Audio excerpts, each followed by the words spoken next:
Hi everyone, this is Rachel Lopez from the Hindustan Times. I hope you've all read and enjoyed the story that came out on October 16 in HT. It's about Indian languages, Indian literature that's now available in translation. Great books in other languages that are now translated into English that you can read. We put together more than 20 great books which were recommended by expert writers and translators across India. And we have like a solid list of great books for you to start off with. But if you're still hungry for more, I'm going to give you 5 of my recommendations: 4 Indian novels and 2 novels from outside India that you can sort of jump in and enjoy right away. So let's get started. I read a couple of years ago this fantastic book called Ghachar Ghochar by Vivek Shanbag. It's translated into English by Srinath Perur. It's a small novel. You'll be done with it probably in one evening, but I think the characters will stay with you for much longer than that, as they have with me.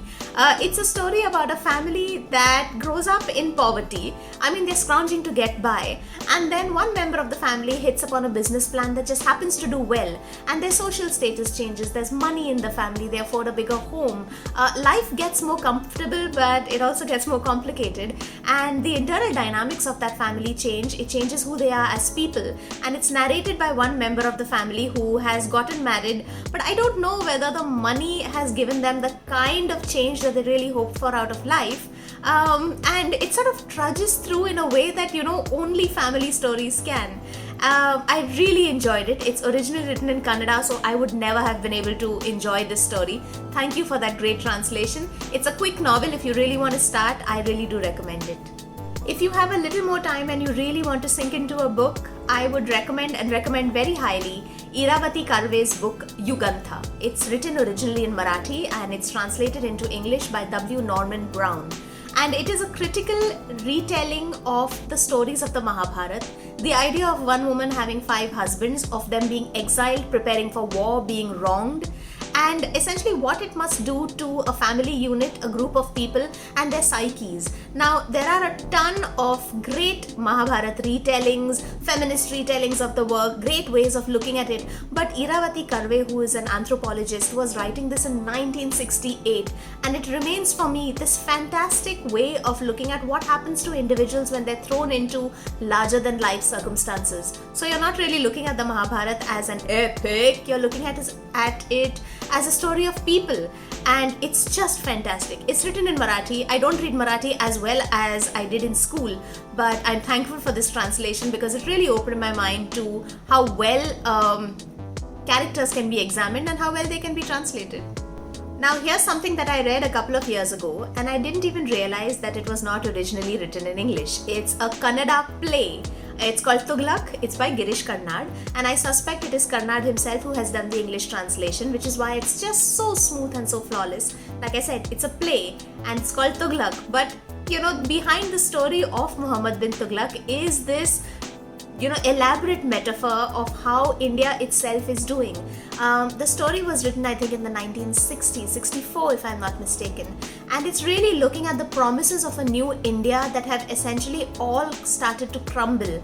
The idea and the ideals of a great new nation that are starting to look very, very shady by the time the 60s roll around, and Karnad very cleverly is using the Tughlaq story to tell the India story. It's funny where it has to be. The opening scenes are hilarious. You're sort of looking at how individuals view their rulers. This is the 60s, so there are very snide comments on what's happening.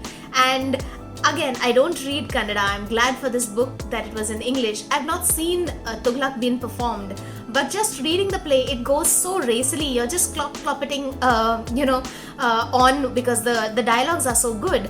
But so many of the great lines will stay with you because India continues to be a nation in flux. There's so much happening all the time, and so many of the ideals have come apart in different ways in 2022. I really do recommend that you read a play from 1964, which is about Tughlaq in 22, and see whether all that time travel makes at least a little sense.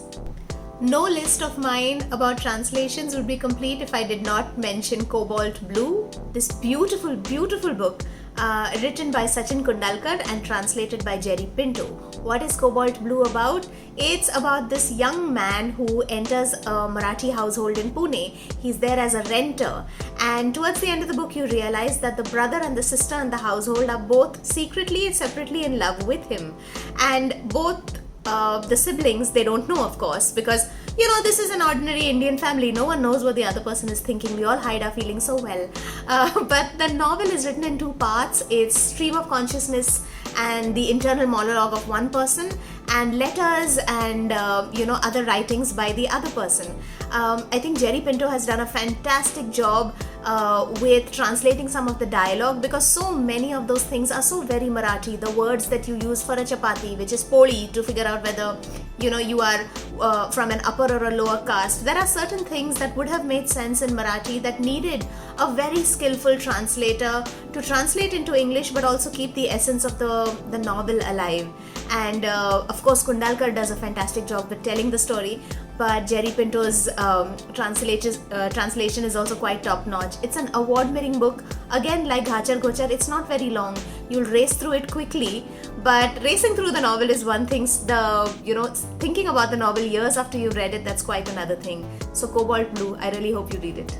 I have two international recommendations for you in this video, and one of them is by one of my favorite writers. His name is Edgar Carrot. He's from Israel. He writes in Hebrew, and it's translated into English by Sondra Silverton, Nathan Englander, and Miriam Schlesinger. I hope I've got that right. The title of the book is Suddenly a Knock on the Door. It's a collection of short stories that have unexpected twists in them, in the way that you are telling someone a story and suddenly there's a knock on the door. So they're very quirky stories. They're very short, interesting pieces and slices of life in the modern day. They could be set anywhere.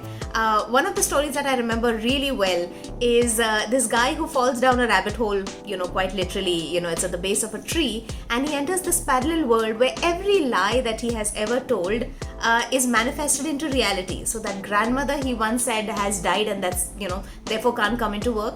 That grandmother is a real embodied, person in this parallel world, and he's coming face to face with all the lies he has ever told. What is really nice about Edgar Carrot is that he can say in 2 paragraphs what most other writers take a whole 2 chapters to say. So they go along very, very quickly. By the 3rd line, you know everything about this guy who's just walking down a street. I'm currently reading another one of his short stories, collection of short stories.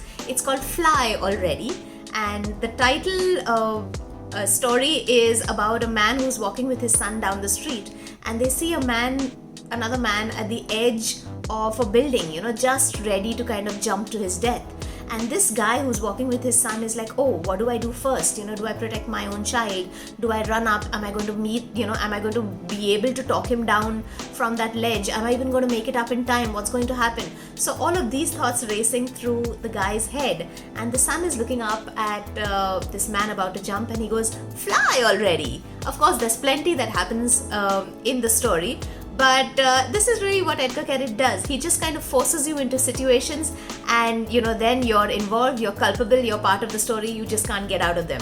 Well, the good news is they're all short stories, so you do get out of them very quickly. Edgar Carrot, Suddenly a Knock on the Door. Just go read it. And here's my last recommendation. You probably have heard of it already. It's Persepolis by Marjan Satrapi, and translated from the French to English by her husband Matthias Ripa. What is Persepolis about? It's about a young girl who's growing up and forced to become a grown-up much earlier than she would have planned because of the condition that she's living in. She is in Iran in the 1970s, and the country is going through huge upheavals. The Shah has been deposed in 1979. There's a huge wave of worry that's kind of engulfing the nation, because suddenly women have to wear the hijab. Alcohol is banned. You can't indulge in any Western sort of entertainment. So you have to smuggle in great music and other things. And a country that otherwise enjoyed great personal freedoms is finding itself limited, and they don't know what to do. And Satrapi's family is trying to keep it all together. She has a grandmother she loves very much. They're also trying to hold on to all the things that made them so proud of their country. So all of that is changing, and she's telling this story in her graphic novels. They're all black and white with a great sense of pathos and humor. You really feel for the little girl and the adult that she has become. It's a great book to read. It's a great book to gift young women. I think anyone anywhere grapples with adulthood and with a world that is against them.